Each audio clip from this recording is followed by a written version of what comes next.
Hey, my name is Adana Kenlow. I am with Back to One Wellness. That's my company, and I'm a master level Reiki practitioner. I'm here to talk today about what is energy medicine. So we all have an energy field. Everything in the universe is energy, whether we can see it or whether we can't see it. If you can see it, that's kind of energy slowed down to where it's slow enough to where we can catch it with our eyes or it becomes solid. And if you can't see it, that's generally when it's moving a bit faster. So we are all made of energy. Energy medicine is a practice of using someone's energy field to encourage their body's natural ability to heal.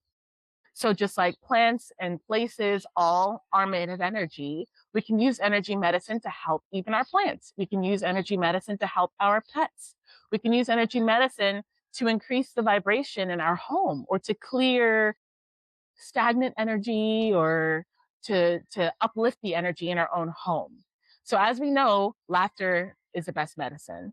That's because joy is one of the highest frequencies there is. Love, I think, is the highest frequency, but joy increases the frequency of any space that we're in. So if ever you're feeling down, if ever you're feeling unwell, watch something funny. It'll help you feel a lot better. And it'll help your healing process to be faster. Now, a question I get asked a lot is, what is Reiki? So as a Reiki practitioner, I like to offer my services, but if you don't know what it is, then, it's hard to be able to help, right? So Reiki is a Japanese word that roughly translates in English to universal life force energy. Have you heard of Qi or Qigong or Qi or Qigong? That's energy. So Reiki is the universal, right? Energy. Again, we are all made of energy. So as a Reiki practitioner, I would channel this universal life force energy onto whatever it is that I am working on, be it a person or an animal or a place. I can even do it remotely because, to get a little scientific here, using the laws of non-locality in quantum physics, time and space are illusions. So I can work on someone, no matter where they are in the world, from my home, from my couch, from my bed, and wherever that person is, they can receive Reiki because energy surpasses time and space. So back again to how I would facilitate a Reiki service or session. So I would work with someone, what we call is the biofield, the energy field that is around each person, just like the earth has an energy field around it. That's why we get the northern lights when the sun is, having flares and stuff.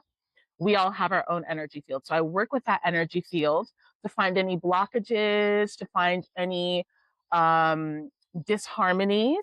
And I channel the Reiki energy to help to harmonize the energy of the recipient. And this process facilitates the recipient's natural ability to heal, because our bodies all want to be healthy and well, and they're able to do that so long as they're given the tools. So part of my job is just to offer a little zap, a little extra energy so that the body can go, oh, thank you. I'm going to put that over here. I'm going to put that over here to help you become more well. So what I'd like to speak about next is the chakra system. Are you familiar with the chakras? So this is an ancient energy system where we've pinpointed at least 7 points in the human biofield where energy is concentrated. There are a lot more, and it depends on what school of thought you're referring to when we talk about chakra systems or the energy points in the body. But the most widely known system is the 7 chakra system. So you have your root chakra, your sacral chakra, your solar plexus chakra, your heart chakra, your throat chakra, your third eye, and your crown. Each of these energy systems serves a function, but they're all like cogs in a clock where all the teeth rotate together. So they all want to be harmonized together. Sometimes maybe one of them is rotating a little bit too fast and one is not rotating fast enough. So we want to make sure that we, like as a Reiki practitioner, I would help to address any imbalances going on so that we get all of these wheels rotating together as they should be. As I said, each chakra serves a different function.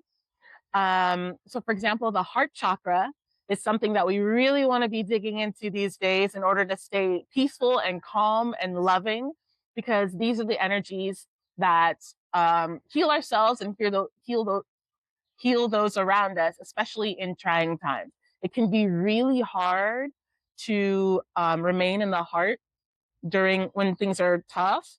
But if you think about it, the opposite of love is fear.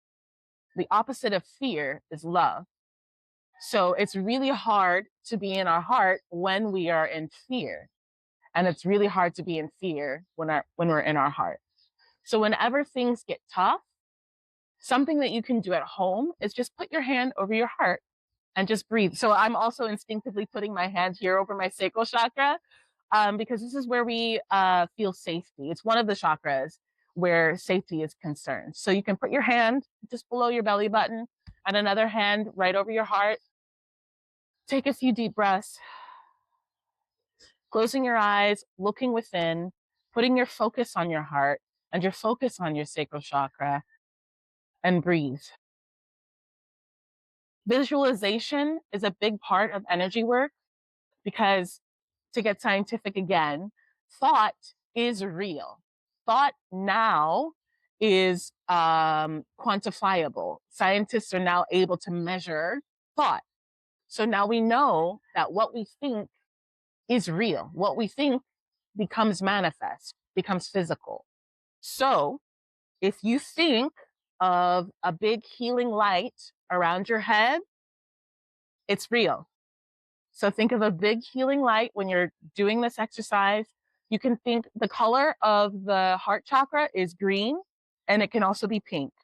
So I like to see a big green glow around my hand and around my heart chakra while I'm breathing, because that shows me that the energy around my heart is growing. So I focus there and I see a green light and I let it grow bigger and bigger and brighter, because that's my heart energy growing bigger and brighter, and it heals. And then as that glow brightens, then you can transfer your focus down to your sacral chakra. And the color of the sacral chakra is orange. You can see that color if you like. Watch it grow bigger and brighter, and bigger and brighter, until you've got, I like to see a golden glow around my head, and then green, and then orange. And then eventually this golden healing light encompasses my whole body, and it just grows bigger and bigger and bigger and bigger. And so I'm just bathing in healing light. Just stay there for a few minutes, taking a few deep breaths. And then miraculously, I don't know about you, but I feel better.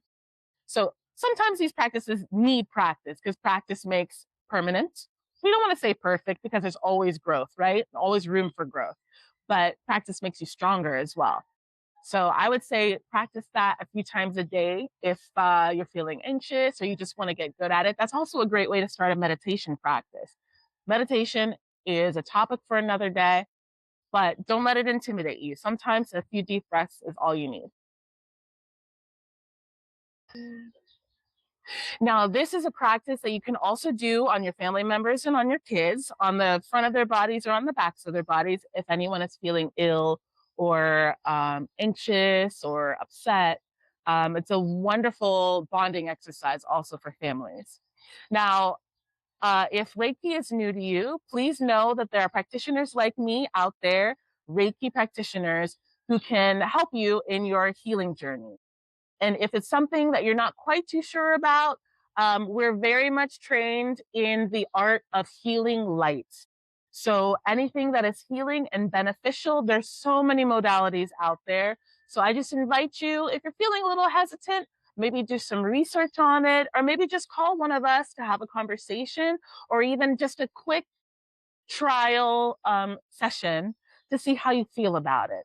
Reiki being a healing modality, if you feel better at the end, why not?